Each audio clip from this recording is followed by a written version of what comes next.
जय हिंद दोस्तों।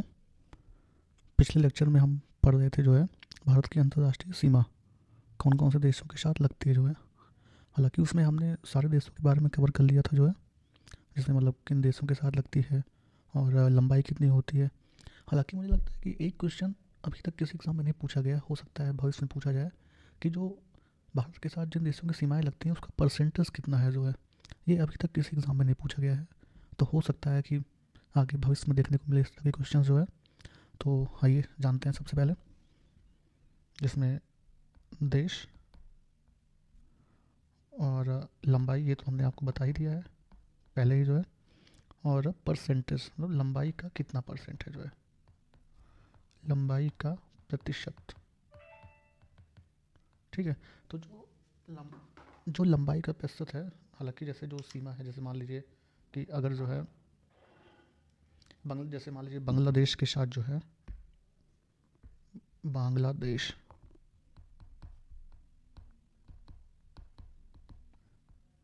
बांग्लादेश के साथ जो टोटल सीमा लगती है 4096 किलोमीटर की। तो अगर इसको परसेंट में देखेंगे तो ये 26.95% आता है। हालांकि अप्रॉक्स में 26 मान लीजिएगा आप और हम चीन के साथ देखते हैं तो चीन के साथ हमारा टोटल है 3488 किलोमीटर। और अगर इसका हम परसेंटेज देखें तो 25.99% है ठीक है। एंड नाउ पाकिस्तान पाकिस्तान के साथ जो हमारी सीमा है वो टोटल है 3323 किलोमीटर। ठीक है। और ये है 21.78%।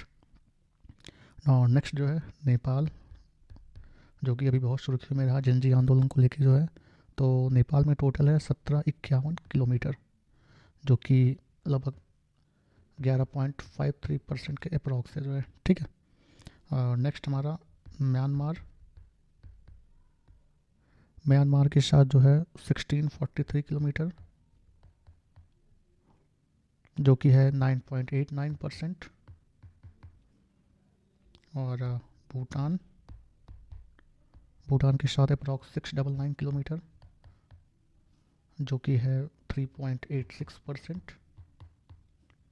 एंड अफगानिस्तान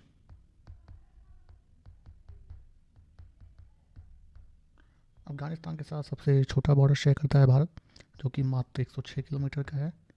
और जो कि जिसका परसेंट भी सबसे कम ही होगा, स्वाभाविक सी बात है। जब सबसे कम साझा कर रहा है तो सबसे कम ही उसका परसेंटेज होगा ठीक है। ये तो हो गया कि लंबाई का परसेंटेज और कितना किलोमीटर और देश। अब हम आगे देखते हैं कि भारत की जो अंतर्राष्ट्रीय सीमा है इनका नाम क्या क्या है ठीक है। तो नाउ द नेक्स्ट, भारत की अंतर्राष्ट्रीय सीमाएं। तो क्या है भारत की अंतर्राष्ट्रीय सीमाएं? भारत की अंतर्राष्ट्रीय सीमाएं। तो सबसे पहले जो फेमस है, जो कि आपके पंजाब में है, जिसका नाम है वाघा बॉर्डर। क्या है? वाघा बॉर्डर कहाँ पे है ये? पंजाब। किसके साथ? भारत और पाकिस्तान। भारत और पाकिस्तान, यहाँ तो जानते ही हैं, सब लोग जाते रहते हैं दूसरा है मोरे, ये है मणिपुर में। तो मणिपुर किससे बॉर्डर शेयर करता है? म्यांमार। तो ये कहाँ आएगा? भारत और म्यांमार। ठीक। अगला है नाथुला दलदा। नाथुला दलदा, तो स्वाभाविक सी बात है कि ये किसके साथ होगा? सिक्किम। तो भारत और चीन। ठीक है। नेक्स्ट है आपका सबसे इम्पोर्टेंट लोंगे वाला। जब 1965 की आई थिंक लड़ाई हुई थी तो उस टाइम पे यहाँ पे काफ़ी आई थिंक जो बॉर्डर मूवी है वो उसी पे है राजस्थान। तो भारत और पाकिस्तान। और जैसा अभी आप ये जो मोरे वाला बॉर्डर है, तभी फैमिली मैन सीजन 3 आया हुआ है तो उसमें भारत और म्यांमार बॉर्डर्स को लेकर काफ़ी दिखाया गया। उसमें मणिपुर को भी मोरे वाले बॉर्डर से क्रॉस किया हुआ है उन्होंने ठीक है। अगला है डॉकी तमाबिल। डॉकी तमाबिल ये है मेघालय। तो मेघालय किसके साथ बॉर्डर शेयर करता है? बांग्लादेश। तो ये आ जाएगा भारत एवं बांग्लादेश। ठीक है। नेक्स्ट है कच्छ का रण। कच्छ का रण ये तो पता ही है, गुजरात। ठीक है। तो गुजरात है, तो गुजरात किसके साथ सीमा शेयर करता है जो है? भारत और पाकिस्तान। तो ये किसके साथ आएगा? भारत और पाकिस्तान के साथ आएगा। ठीक है। अगला है पेंगोंग झील, जो कि बहुत ही सुर्खियों में रहती है। एक तो टूरिज्म के लिए तो है ही है, प्लस चीन और भारत के बीच विवाद का भी ये हिस्सा है। तो इसका ये कहाँ पे है? लद्दाख।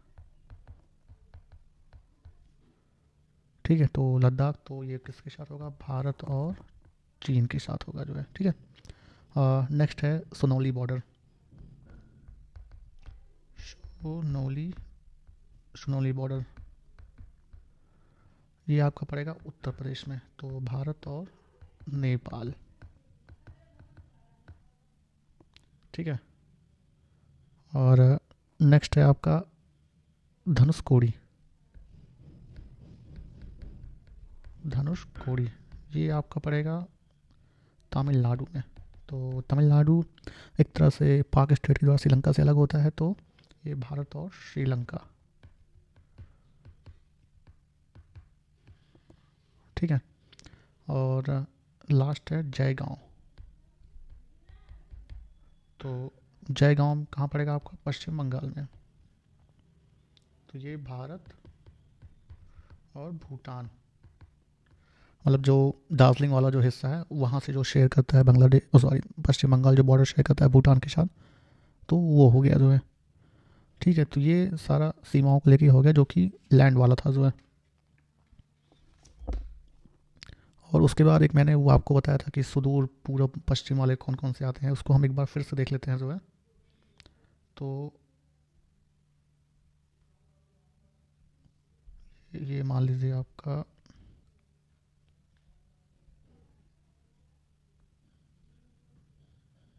ये आपका हो गया नॉर्थ, ये आपका हो गया ईस्ट,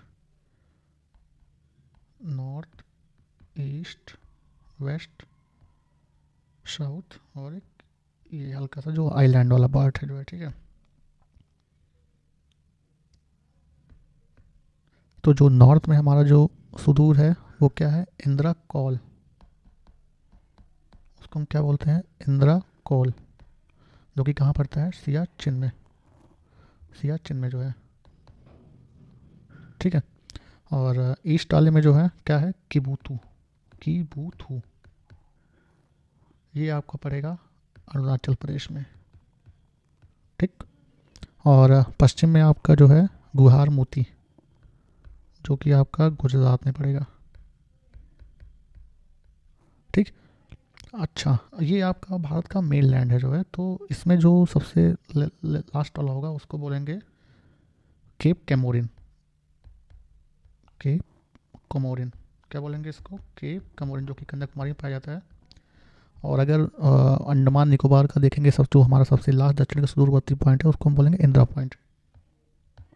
ये क्या है? इंदिरा पॉइंट, जो कि डूब चुका है जो है सुनामी में 2004 के आसपास ही ये डूब चुका है जो है। अब उसके बाद हम कुछ फैक्ट्स देखते हैं जो है, जो कि क्या पता पूछ लिया जाए, बहुत मुश्किल में लग रहा है, लेकिन फिर भी मतलब बता रहा हूँ तो ज़्यादा ठीक रहेगा जो है। अब जैसे पहला क्वेश्चन पूछता है कि भारत का सबसे गर्म स्थान, तो सबसे गर्म स्थान तो ये आपका पड़ेगा बीकानेर। बीकानेर जिला लगेगा, जिसका जो है ब्रियावाली इसका नाम है बाह्य, जो कि 56 डिग्री सेल्सियस था जो है। उसके बाद फिर सबसे ठंडा स्थान,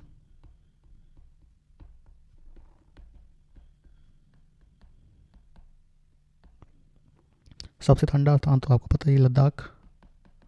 लद्दाख में भी कहाँ पे? द्रास। ठीक है, जो कि -45 डिग्री सेल्सियस। ठीक है, उसके बाद फिर सबसे अधिक वर्षा वाला स्थान, सबसे अधिक वर्षा वाला स्थान, तो ये तो पता ही है आपको, मासिनराम। देखिए है तो ये तो, ये सब चीज़ें तो आसान है, लेकिन वही है कि मतलब मैं चाहता हूँ कि एक बार में सारी चीज़ें कवर हो जाएं, तो उसके बाद फिर ये टेंशन नहीं रहेगी ना कि ये कराया कि नहीं कराया। इसके बाद फिर सबसे ऊंची चोटी भारत की, सबसे ऊंची चोटी जो कि है K2, इसका एक और नाम है गॉडविन ऑस्टिन।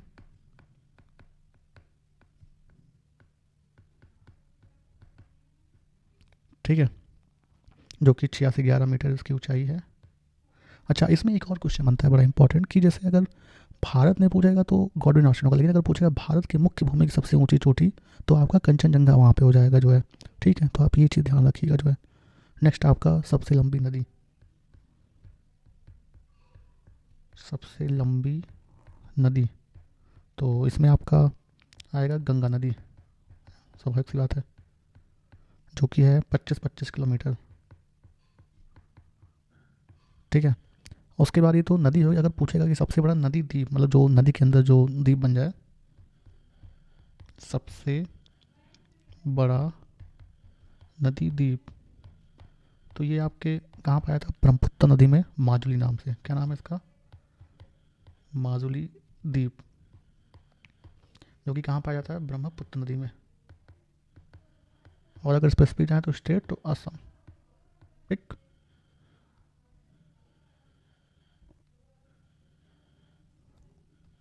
इसके बाद सबसे बड़ा रेगिस्तान हो तो पता ही है सबको जो है, ये मुझे पता है कि ये आपको पता है, लेकिन बस मैं एक जानकारी के लिए सारी चीज़ें बता रहा हूँ। सबसे बड़ा रेगिस्तान आपका थार रेगिस्तान हो जाएगा। ठीक है, सबसे बड़ा पठार, पठार उसको बोलते हैं जैसे कोई जो भूमि, मतलब जो सतह ऊंची है और उसका वो जो ऊंचा है वो सपाट हो जाएगा, तो उसको हम क्या बोलेंगे, पठार। तो ये क्या हो जाएगा, दक्कन का पठार। ठीक है, इसके बाद सबसे ऊंचा झरना,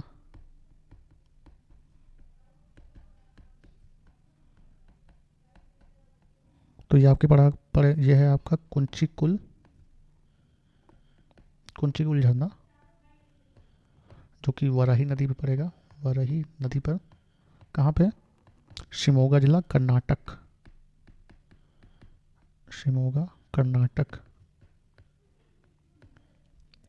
ठीक है, अब इसके बाद सबसे लंबी तटरेखा वाला राज्य, गुजरात,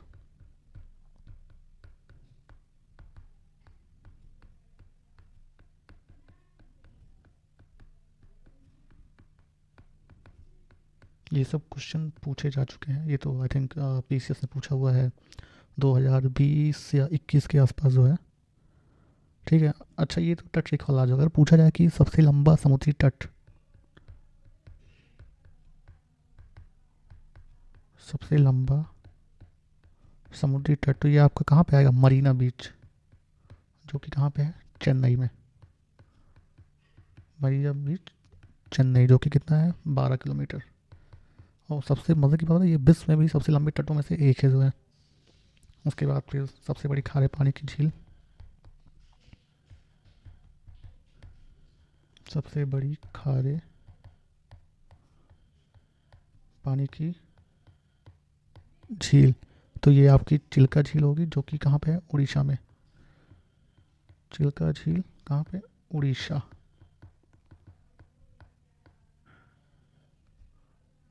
ठीक है, नाउ नेक्स्ट आपका सबसे लंबी सुरंग, तो इसका नाम चेनानी नासरी था, जो कि अब श्यामा प्रसाद मुखर्जी हो गया है। श्यामा प्रसाद मुखर्जी, जो कि है 9.28 किलोमीटर। और पहले इसका नाम क्या था, चेनानी नासरी, जो कि जम्मू को कश्मीर से जोड़ती है, जम्मू को कश्मीर से जोड़ती है।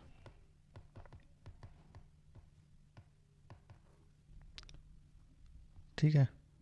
फिर उसके बाद अगर पूछेगा, अच्छा एक चीज़ और, जो सबसे लंबी तट रेखा वाला था, अगर अगर राज्य में देखा जाएगा तो गुजरात है, बट अगर ओवरऑल हम देखेंगे तो आपका अंडमान निकोबार है, ये बात आप ध्यान रखिएगा जो है। ठीक है। उसके बाद सबसे लंबी नहर,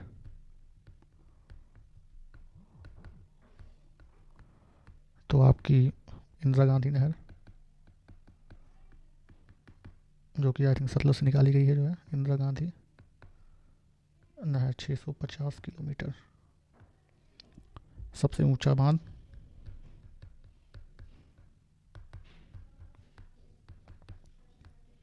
तो आपका टिहरी बांध होगा, जो कि भागीरथी नदी पर है, और कहाँ पर, यूके, उत्तराखंड में।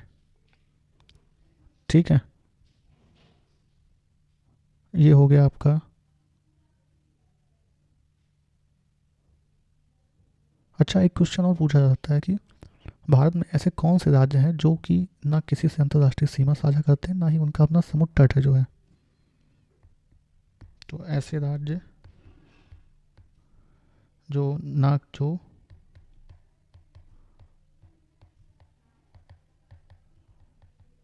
जो ना ही अंतर्राष्ट्रीय सीमा और ना ही समुद्र को, जिनका समुद्र तट नहीं है,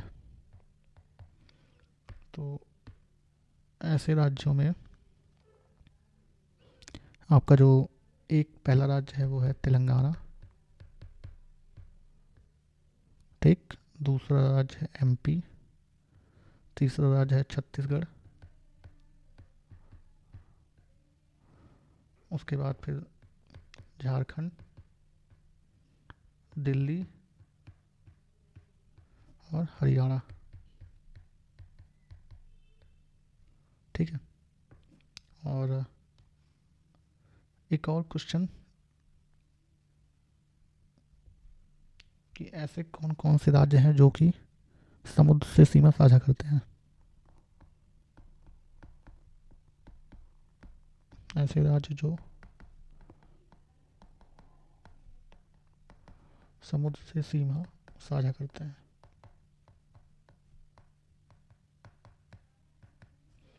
तो इसमें जो है, जो आपका पहला राज्य आएगा वो है गुजरात। ठीक है। गुजरात के बाद पड़ेगा आपका महाराष्ट्र। उसके बाद गोवा। गोवा के बाद आपका पड़ेगा कर्नाटक। फिर आपका पड़ेगा केरला। फिर आपका पड़ेगा तमिलनाडु। उसके बाद आंध्र प्रदेश। आंध्र प्रदेश के बाद उड़ीसा। उड़ीसा के बाद पश्चिम बंगाल।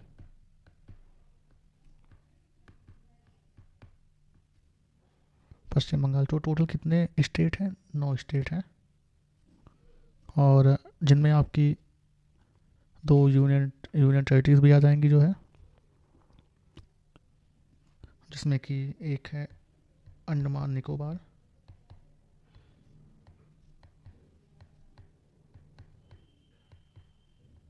और दूसरा है लक्षद्वीप।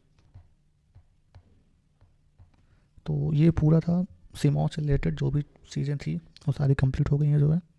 अब कल से हम भारत के भौतिक विभाजन के बारे में पढ़ना स्टार्ट कर देंगे। वो भी कल का टॉपिक रहेगा हिमालय की उत्पत्ति जो है। धन्यवाद।